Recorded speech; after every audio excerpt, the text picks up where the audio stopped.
grabbed my arm before I could even get my coat on.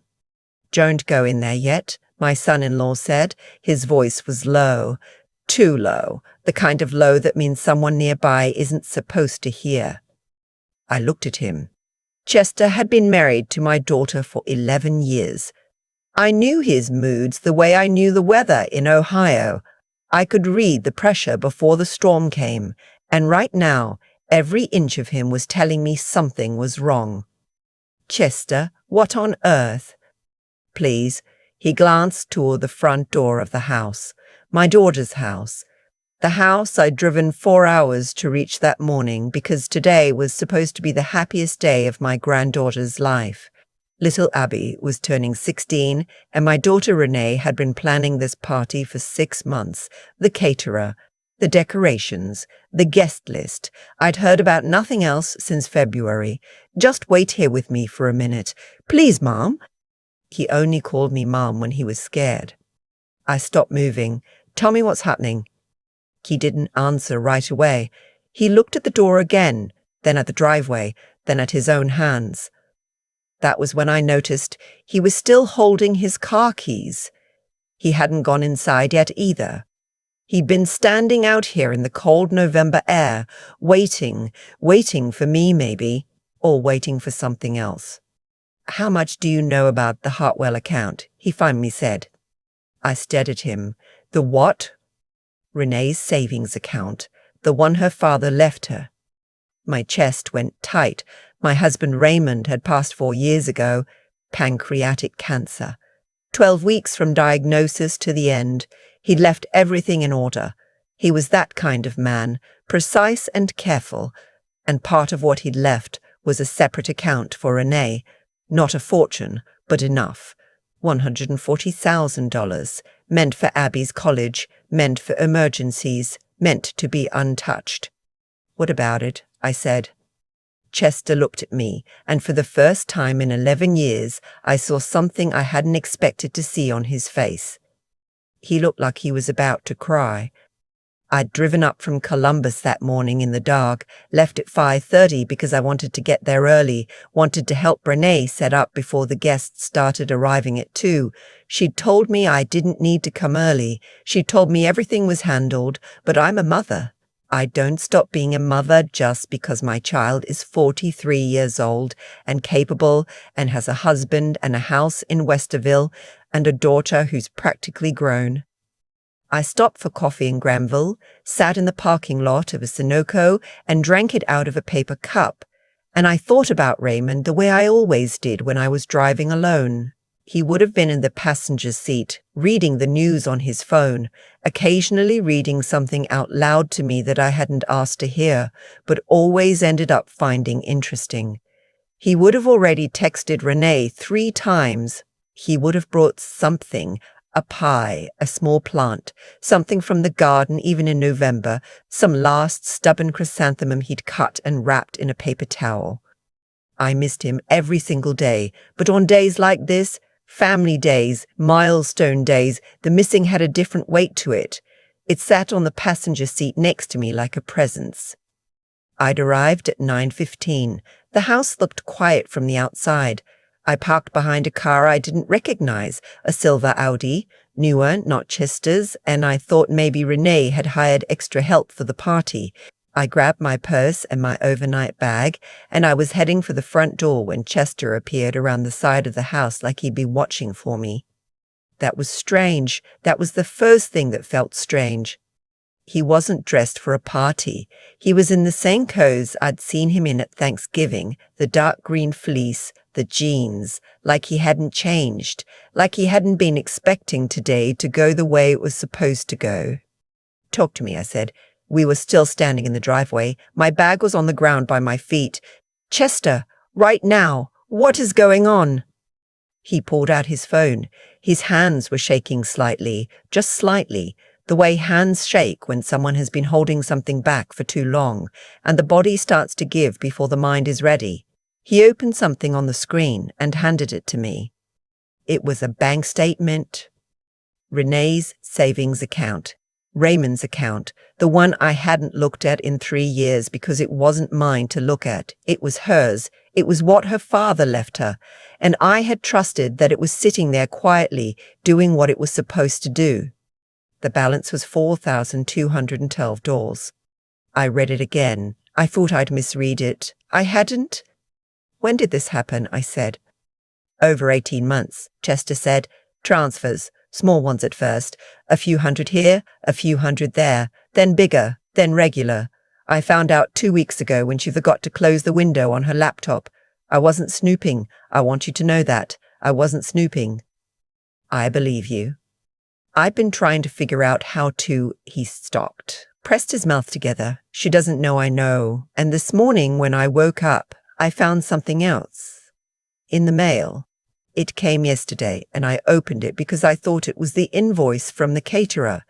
He reached into the inside pocket of his fleece and pulled out a folded envelope, handed it to me. I unfolded it. It was a legal notice from a company called Meridian Capital Partners, LLC, a collections notice for a debt in Renee's name. For $68,000. I stood there in the cold and read that number 3 times. Behind me, through the front windows of the house, I could see lights, movement, someone inside, setting up for a party. Chester told me what he pieced together over the past 2 weeks. He was a methodical man. He worked in insurance, had for 20 years. He knew how to follow a paper trail. And once he'd seen that first bank statement, he'd gone looking quietly, carefully, the way you look when you're hoping you're wrong, and doing everything you can to prove it. He wasn't wrong. Renee had been sending money to a man named Wade Breckett. Wade Breckett was not a financial advisor, though he had described himself as one when he met Renee at a conference in Charlotte 18 months ago. He had a website. He had a LinkedIn. He had a website. He had a LinkedIn. He had a phone number that rang to a real person.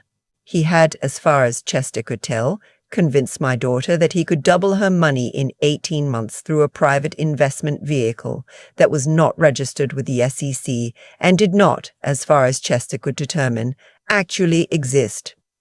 He had taken her trust and Raymond's savings and $68,000 more that Renee had apparently borrowed against the equity of their house without telling Chester, and he had been doing it for a year and a half. Chester had called a lawyer friend of his 3 days ago, off the record, just to understand what they were looking at. His friend had used the word fraud. He had also used the words civil suit, asset recovery, and the phrase, if there are assets to recover. My daughter had been scammed out of everything her father left her, and she was inside that house right now, decorating for her daughter's 16th birthday party, and she didn't know that her husband knew. Why didn't you go to her? I asked. My voice came out quieter than I expected. I tried, Chester said. Last week, I sat down and I started to bring it up, and she got this look on her face, defensive, started talking about how she was handling her own finances, how her father left that money to her, how she didn't need to account to me for every decision. He shook his head. I didn't push it. I didn't know how to push it without telling her I'd been through her accounts, and I was scared that if I pushed her too hard, she'd shut down completely. And now there's a collections notice for $68,000, and in 4 hours there are 40 people showing up to a party in that house. He looked at me. I didn't know who else to call. I couldn't call her sister. You know how that would go. I couldn't call anyone in there. He nodded toward the house. You're her mother. You're the only one who... He stopped again. I looked at the envelope in my hand. I thought about Raymond. I thought about the way he used to say that the hardest thing about loving someone is watching them make a mistake you can't stop. He'd said that about Renee once, years ago, over something small. A bad job, I think. A decision she'd made that hadn't worked out. I had no idea, standing in that driveway with that envelope in my hand, how I was going to walk into that house. but I knew I was going to walk in. She was in the kitchen when I came through the door. The house smelled like flowers. There were arrangements everywhere, pale pink and cream, Abby's colors. Someone had strung lights along the staircase. The dining room table was already laid out with plates and napkins, everything perfect, everything prepared.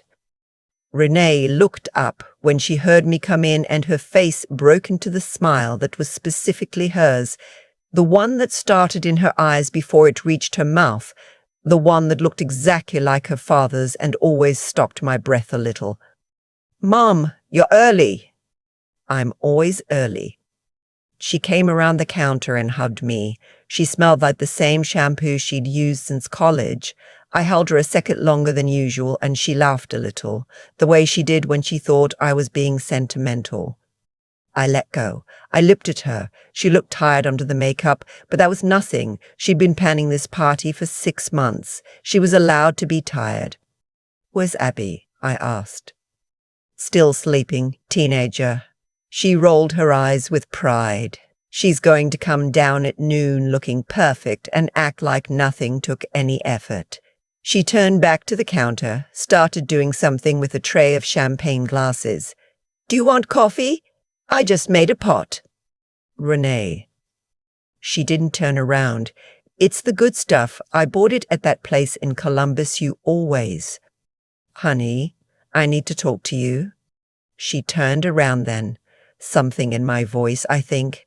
Mothers learn to use that voice in children, no matter how old they get, learn to hear it. She looked at me for a moment, and then something shifted in her expression, something behind her eyes, something she was trying to keep in, and I knew before she said a word. She already knew something was wrong. She'd known for a while. She just hadn't let herself look at it directly. I put the envelope on the counter between us. She stared at it. She didn't pick it up. "Chester found it," I said. "He didn't go looking. He came across the account statement by accident, and he's been trying to find the right way to talk to you. He's scared, Renee. Not angry. Scared." She was quiet for a long moment. Then she said very softly, "How much does he know?" "Most of it." She closed her eyes. I waited. That is the hardest thing, the waiting. When your child is in pain and the instinct is to cover it, to fix it, to take it away, and you know the only thing you can actually do is stand there and let them arrive at the truth in their own time. I thought. She stopped. Started again. "He said 18 months. He said by the time Abby's birthday came around, I would have doubled what I put in. He sent me statements. They showed growth, real numbers. I checked his website. I checked his LinkedIn. Everything looked." "I know." I thought I was doing something smart. Her voice cracked. "I thought I was taking care of us. Dad left us that money, and I thought I could make it more. I thought I was finally being responsible about it instead of just letting it sit there." I came around the counter and I put my arms around her. She was stiff for a moment. My daughter, who was never in her adult life, wanted to appear anything less than completely capable.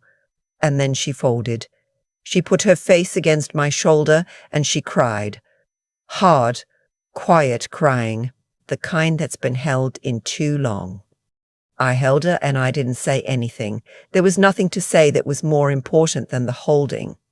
We sat down at the kitchen table, the three of us, when Chester came inside. He'd given us 20 minutes. He was good that way. He sat across from Renee, and I watched him look at her, really look at her, the way you look at someone you've been married to for 11 years, and you're reminded in one sharp moment exactly why, and whatever conversation they needed to have about the account and the loan and the deception. Even if unintentional, all of that it would come. But it wasn't the first thing he said. The first thing he said was, "We're going to be okay." Renee looked at him. "You don't know that." "I know it enough," he said. "I've already called my friend at the firm. There are options. There are legal options." This guy has done this before. He has to have done this before. Nobody runs something this clean without practice. And that means there's a pattern, and patterns can be found. He put his hand on the table between them. But first I need you to tell me everything. Every email, every transfer, every conversation. Whatever you have, I need it. Renee looked at his hand on the table. She put hers on top of it. She started talking. I went upstairs and knocked on Abby's door. It was 11:30. "Come in," the voice of a teenager who has just woken up and is pretending otherwise. I opened the door. Abby was sitting up in bed, hair everywhere, the way she'd looked at 6 years old. She was going to look exactly like her mother. She already did. "Grandma," she smiled. "Genuine. Young people who are genuinely happy to see you are one of the great gifts of getting older. I found. You're here already." I'm always early. I sat on the edge of her bed. "How does it feel to be 16? She considered this with the seriousness that 16-year-olds bring to large questions. Kind of the same, but also, like things matter more now. I don't know. Does that make sense? It makes complete sense. She looked at me. Is everything okay? You seem. I'm fine. I patted her knee. Your mom and dad are downstairs working some things out. Adult things. Nothing about you, nothing bad, or not bad in a way that won't get better. I looked at her. Do you trust me? Yes, she said without hesitating. Then get in the shower and put on whatever you bought for today and come downstairs and let your mother see you at 16. That's what matters today. The rest of it will get sorted. It always does. She studied me for a moment. She had her grandfather's eyes, dark, steady, the kind of eyes that look like they're always thinking even when they're at rest. Okay, she said. The party happened. 40 people arrived and the lights were on and there were flowers everywhere, and Abby came downstairs in a pale blue dress looking startled by her own reflection, and Renee stood at the bottom of the stairs and watched her daughter, and the expression on her face was everything. It was every complicated thing a mother feels when she looks at her child. Love and fear and the specific grief of watching someone you would protect with your whole body becoming a person who will move through the world without you, who will make choices you can't predict, who will be hurt by things you can't stop. I stood near the window and watched my daughter, and I thought about Raymond again. I thought about how he would have cried. He was not embarrassed by crying. He cried at graduations and weddings and once at a McDonald's commercial. I loved that about him. I thought about what my daughter had done, the choice she'd made, the trust she'd placed in the wrong person, the money she'd lost. I did not think about it with judgment. I thought about it the way I think about my own failures, my own moments of misplaced confidence, my own times of wanting so badly to do something right that I handed that wanting over to someone who didn't deserve it. We are all capable of this, every single one of us. The thing that matters is what comes after. By the time the last guest left, it was past 7. Abby had gone upstairs with 3 of her friends who were sleeping over. The kitchen was a comfortable kind of wreck, plates stacked, glasses gathered, the flowers beginning to droop in a pleasant way. Chester had already filled a garbage bag. Renee was leaning against the counter with a glass of wine she'd barely touched. I stayed to help clean up. We worked quietly, the 3 of us. There's something about cleaning up after a party that I've always found honest. The stripping away of the performance, the going back to the actual house underneath the event. Chester's friend thinks we have a case, Renee said. She was stacking plates. There's a database of complaints. There are other people who gave him money. Other women, mostly. All around the same age, all with some kind of inheritance or settlement. She paused. He targeted people like me. Yes, I said. I was so sure I was being smart. You were trying to be. That's not the same thing as being gullible. Smart people get taken by smart liars. That's why they're called con men. It stands for confidence. They earn it first. She was quiet. Then Dad would have seen it coming. Maybe, I said. Or maybe Dad would have been charmed too, and I would have been the one pumping the brakes. I looked at her. Raymond was not infallible, sweetheart. He was wonderful. That's different. She almost smiled. I should have told Chester, she said. That's the part I keep coming back to. Not even the money. The fact that I made all of this happen and I didn't tell him. I wanted it to be mine. I wanted to have done something good that was entirely mine. I understood that more than I could explain to her. You'll have other chances to do good things that are entirely yours, I said. This one didn't work out. You tell him everything now, all of it, and you rebuild from the place you're actually standing, not the place you wish you were. She picked up the wine glass and put it in the sink. Did you know anything? Before today? Did you suspect? No, I said, but I wasn't looking. I think sometimes we don't see things we love because we've decided they're safe. I drove back to Columbus the next morning, left early, 5:30 again. The same Sunoco in Granville was there, the same parking lot, different coffee, because it was a different day. I sat there for a while. I thought about the envelope on the counter. I thought about Renee's face when she finally let herself cry. I thought about Abby at the top of the stairs in her pale blue dress, looking at her mother. I thought about Raymond and about the things we leave behind us, the money and the memories and the small everyday habits that outlast us, the way someone left-handed holds the coffee cup, the particular route they drive out of habit, the exact sound of their voice when they are reading something out loud that they want to share. Chester texted me when I was just past Newark. She's going to be okay. We both are. Thank you for being here. I pulled over in the parking lot of a hardware store and I cried for about 4 minutes. The hard kind, the kind that has nowhere else to go. Then I pulled back onto 40 East and drove home. There are things you cannot fix for your children. There are things you can only be present for, steady for, awake for. You cannot take the mistake out of the past. You cannot return the money.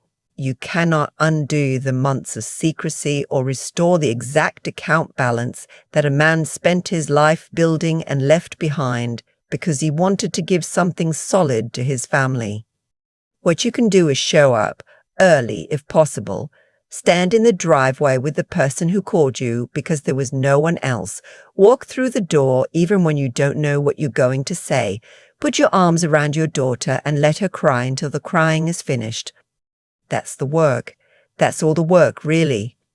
Raymond knew that. He did it every day we were married. I'm still learning it, but I'm still here and I'm still showing up. That's enough. For today, that's enough. I keep coming back to that driveway, the cold air. Chester standing there with his car keys still in his hand, like he hadn't been able to make himself go inside either. That image stays with me more than any other part of that day. What happened to Renee didn't happen because she was foolish. It happened because she was trying. She had inherited something her father built carefully over a lifetime, and she wanted to honor that, wanted to grow it, to do something worthy of it. That impulse came from a good place, from love, really, and someone who had done this before, who had practiced the art of appearing trustworthy, walked straight into that goodness and used it against her. That's the part that's hardest to sit with, not the money, though the money matters. It's the fact that her best instincts, the ones that said take care of your family, be responsible, do something that's yours, were the exact thing that made her vulnerable. There's no clean lesson in that.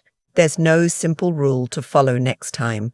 What there is, I think, is the slow and unglamorous work of building the kind of judgment that can tell the difference between a trustworthy person and a person who has learned to appear trustworthy. That judgment doesn't come from being suspicious of everyone. It comes from paying attention, from asking one more question, from checking one more source, from being willing to say wait even when everything feels right, especially when everything feels right. Renee is going to be okay.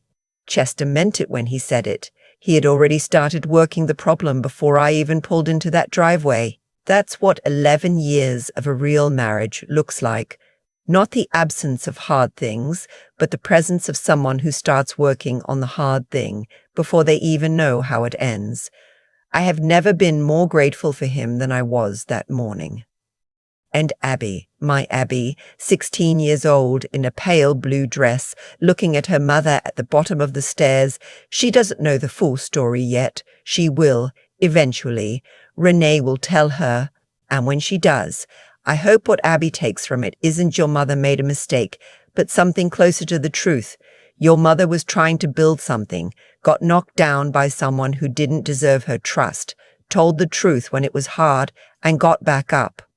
That's the story worth knowing. That's the one worth carrying forward.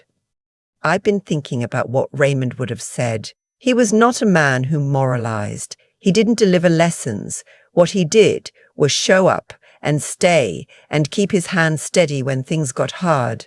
He believed the character wasn't what you announced about yourself, but what you did when no one was watching and the situation was worse than you expected. He believed that the measure of a person was their willingness to face the actual truth of a thing, not the comfortable version, not the version where they come out looking wise. The real version, with all its embarrassment and loss intact. Renee faced it. She sat at that kitchen table and she told Chester everything. That took more courage than anything I watched her do that whole day, including hold herself together through a party for 40 people while her life was mid-collapse. I drove home the next morning the same way I'd come. Same road, same coffee stop, different weight in the car, heavier in some ways, lighter in others. That's how it goes, I've found. The trips that cost you something are the ones you remember, the ones that matter. Raymond would have been proud of her. I know that without question. I was proud of her. I am.